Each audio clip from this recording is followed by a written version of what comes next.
ir na banca e comprar uma revista.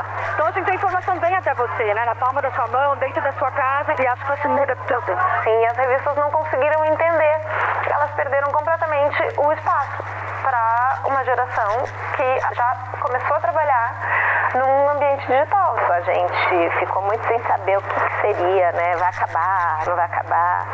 Mas eu sempre tive fé em que, assim, o jornalismo impresso não ia acabar. Você tinha os grandes veículos de comunicação. Se você queria se informar, não tinha outra alternativa. Você precisava confiar na curadoria que aqueles veículos de informação traziam para você. Eu acho que hoje a gente está chegando num entendimento de qual é a dimensão que o jornalismo impresso vai ter e qual é a dimensão que ele pode ter no digital.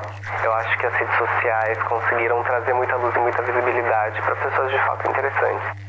Mudamos a prioridade. Então, se o impresso não está dando dinheiro, ele acaba. Mas o futuro da companhia é digital.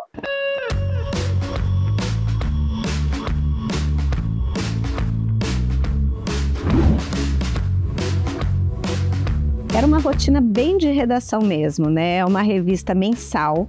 Então, a gente tinha todo aquele processo, né, que começa com reunião de pauta, qual vai ser o tema da edição, como é que a gente divide as equipes. Então, a gente tinha equipes muito bem definidas, editor de moda, editor de beleza, editor de cultura. Viu um processo de redução, enxugamento mesmo das redações. Então, antes, quando você tinha uma equipe muito maior, as coisas eram muito mais segmentadas, divididas, assim, setorizadas dentro da revista, os serviços. A crise do jornalismo impresso no Brasil começou há cerca de 2 décadas com a popularização da internet. Hoje, a Associação Nacional das Editoras de Revistas aponta que dos 350 veículos brasileiros, 226 são digitais e 124 são impressos. E a cena do dia da demissão foi horroroso. Eles fizeram no primeiro andar, assim, no térreo, uma central de RH e enfermaria para fazer demissional. Então tinha filas, era horrível, assim, centenas de pessoas, porque eram muitas revistas. As pessoas chegaram para trabalhar e desceram para ser demitidas. O caso brasileiro que reflete a crise do impresso foi o do Grupo Abril. Em agosto de 2018, a editora descontinuou 10 títulos e dispensou 800 funcionários. Uma semana depois, a Abril entrou com pedido de recuperação judicial com uma dívida de 1,6 bilhões. Com o objetivo de reestruturar a empresa, Fábio Carvalho comprou a editora pelo valor simbólico de R$100 mil. Era maior do que só a dívida. Porque essa dívida estava vindo de anos e anos de operação deficitária. Então, tão importante quanto equacionar a dívida que estava, era parar de gerar o déficit. Porque também ninguém prestava dinheiro a mais, então quando se faltava dinheiro, faltava dinheiro. Então, quando eu cheguei, abriu. Se eu não tivesse comprado, ela não tinha dinheiro para pagar mais do que 3 meses de folha.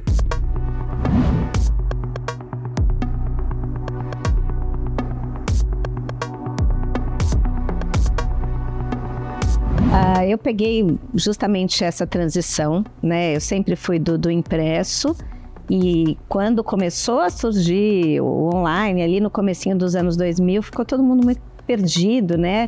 Teve o boom das empresas digitais e aí também não deu muito certo. Então a gente passou de um oposto ao outro e acho que agora a gente está encontrando esse equilíbrio de como trabalhar junto, impresso e digital. E a visão é de que tudo isso está mudando. E quando você vai para o meio digital, existe uma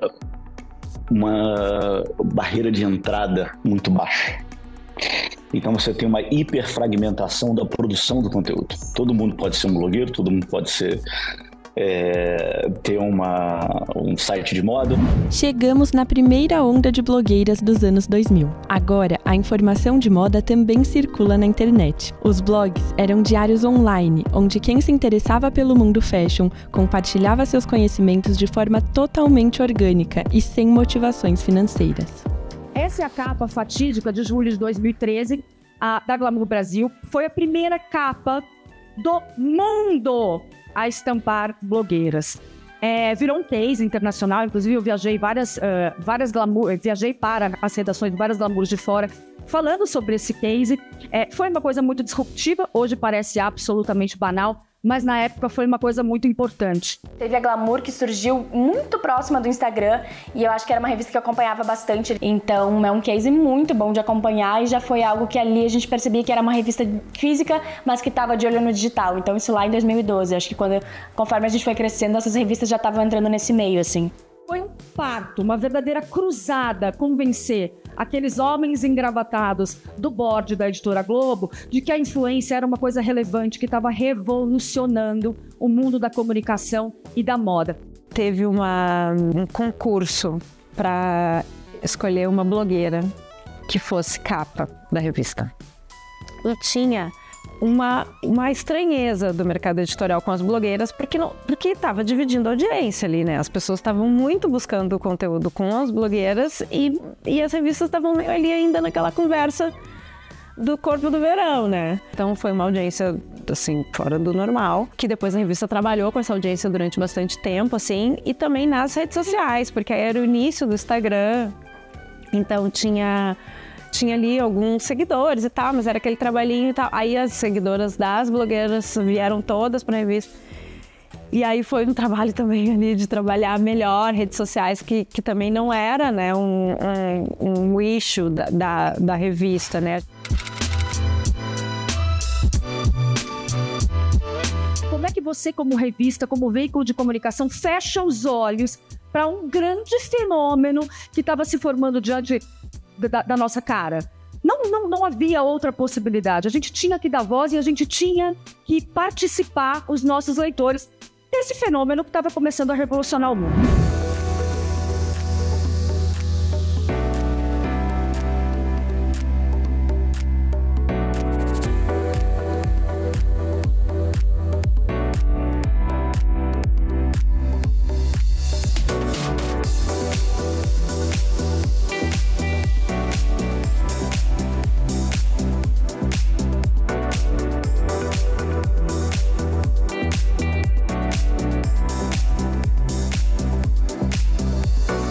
Em 2008, a jornalista Lilian Patti foi uma das primeiras de sua profissão a entrar nesse universo online. Apesar de inativo, o seu blog ainda é considerado referência na moda brasileira.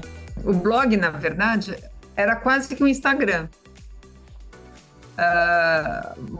Digamos, um Instagram com mais profundidade na maioria. Não que tem posts no Instagram que até tem uma reflexão e uma boa informação e tal. Mas o blog, a nossa filosofia no blog era informar de uma maneira muito rápida, leve e ao mesmo tempo muito precisa e com análises quando isso se fazia, era cabível. Hoje, uma criadora de conteúdo precisa postar diariamente, praticamente. Na época dos blogs, a gente trabalhava com muito menos frequência, então era, sei lá, 2 posts por semana, às vezes, ou um post semanal. Então, era muito diferente também a frequência que a gente consumia conteúdo, e eu acho que a gente também se sentia menos exausta de tanta informação.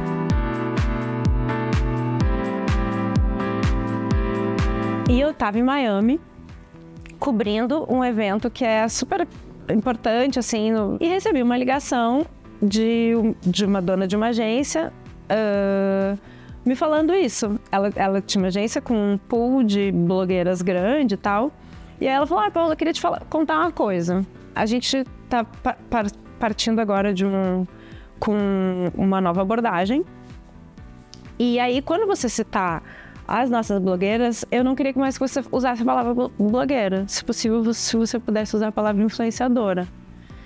Influencer ou influenciadora, acho que era influencer ainda, depois que a gente traduziu. Achei, assim, que forte, né? Essa palavra, eu achei uma palavra muito forte, assim. O Brasil é líder do ranking mundial de influenciadores digitais. Hoje, esse número já passa de 500 mil pessoas, segundo a plataforma de mediação de audiência Nielsen. Mas afinal, qual a definição de um criador de conteúdo? É muito engraçado que a gente trabalha com isso, mas é muito difícil de formular e de resumir, porque querendo ou não, ainda é uma profissão muito nova. Com certeza tem um propósito dentro disso. Eu sempre falo que meu propósito com a criação de conteúdo é democratizar o acesso à moda através de conteúdos de valor. Porque eu vejo que tem muitas coisas que a galera da moda, a gente sabe que é um meio que é muito elitista e tem muita gente que fala, ai, a pessoa não entende, a pessoa falou porque não sabe.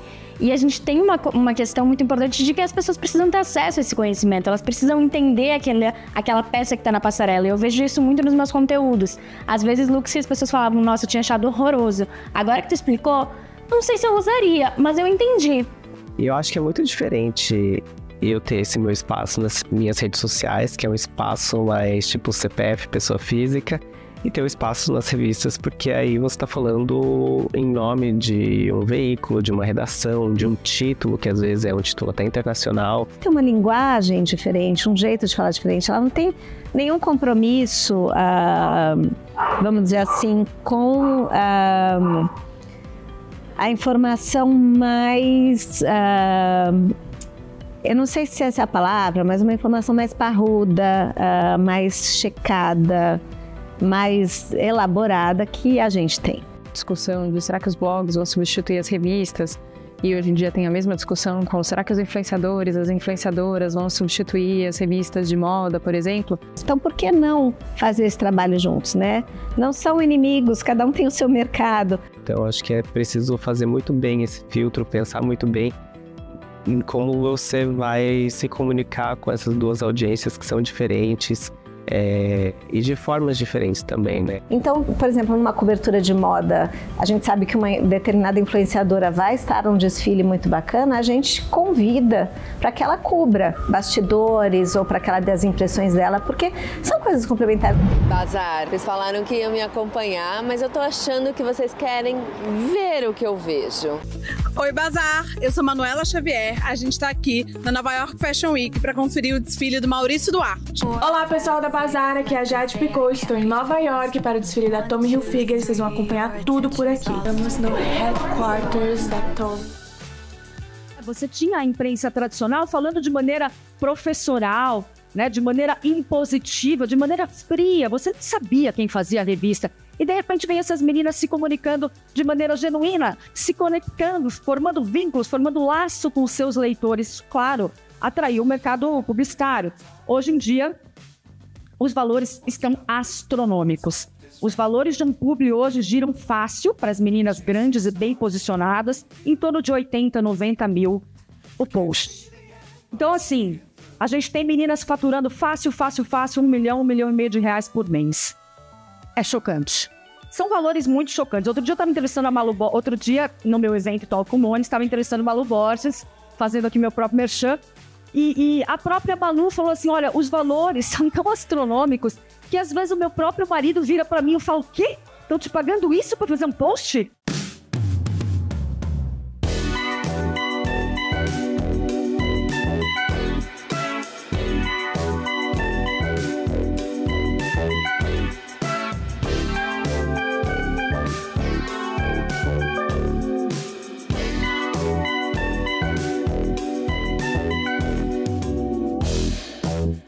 O meio digital permitiu que a gente fosse mais inventivo no sentido de criar os fashion filmes, criar outras possibilidades de campanhas para essas marcas mais dinâmicas,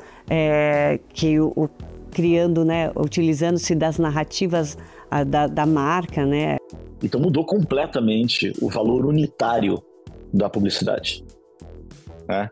Agora, se você cobra um preço por 1.000, então eu te cobro R$1 por 1.000 visualizações, R$2, entendeu?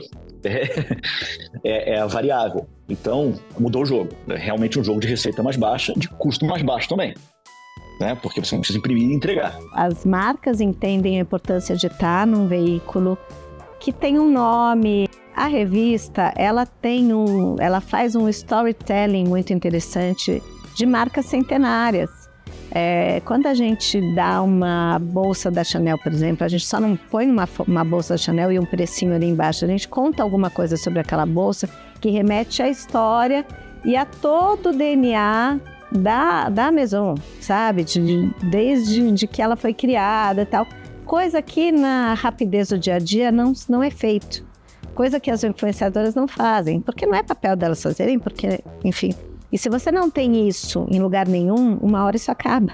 A informação digital ganha cada vez mais visibilidade. Agora, para prender a atenção dos consumidores, a comunicação das revistas precisa ser mais interativa, além de estar presente em várias plataformas com uma linguagem mais rápida e dinâmica. A moda passa a ser lançada nas ruas e não mais na passarela, um sinal dos tempos modernos e da democratização da moda e da comunicação que a internet trouxe. E aí a decisão de trazer o digital era assim, não tinha outra alternativa, né? E aí eu montei uma equipe muito legal, assim, uma turma boa.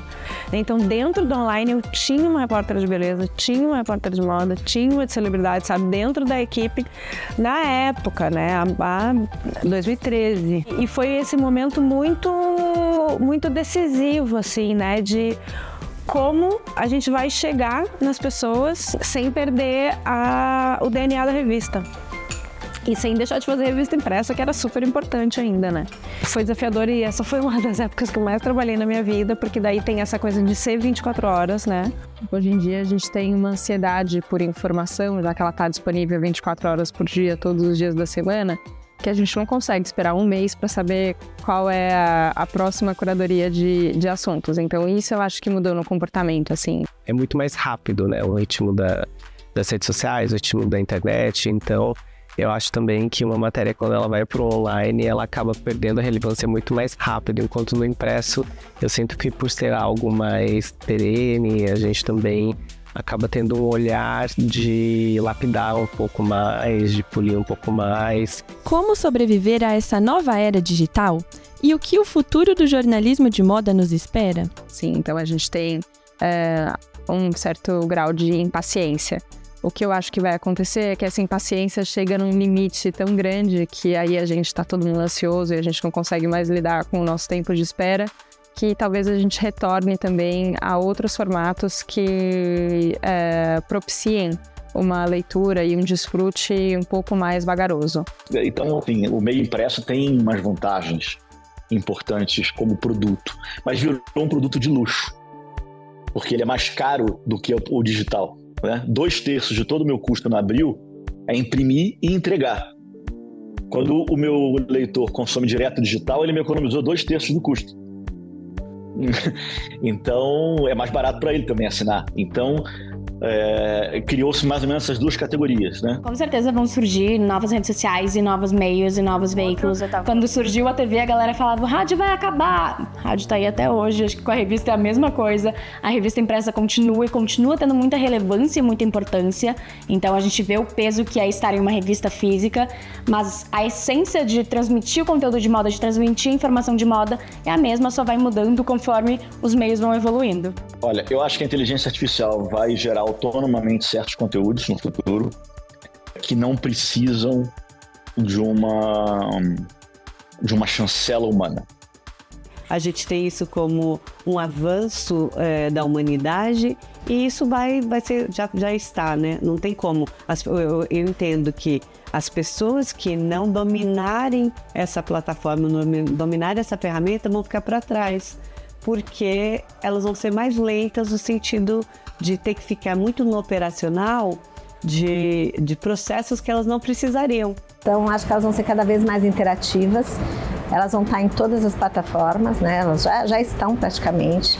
E eu acho que esse é o futuro, é você ter cada vez mais todas essas plataformas se conversando.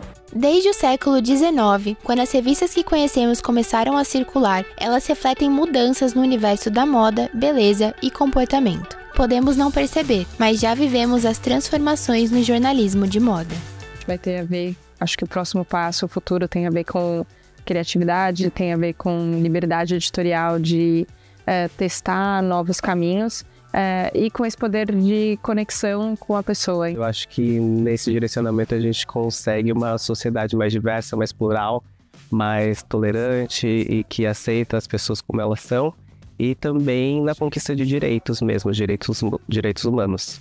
E quando eu falo diversidade, eu acho tão importante pensar que tem, e para mim é uma coisa que me toca pessoalmente, que é a questão racial, mas eu penso que as coisas só funcionam com diversidade, quando a gente fala em diversidade de tudo. De gênero, de raça, de identificação sexual.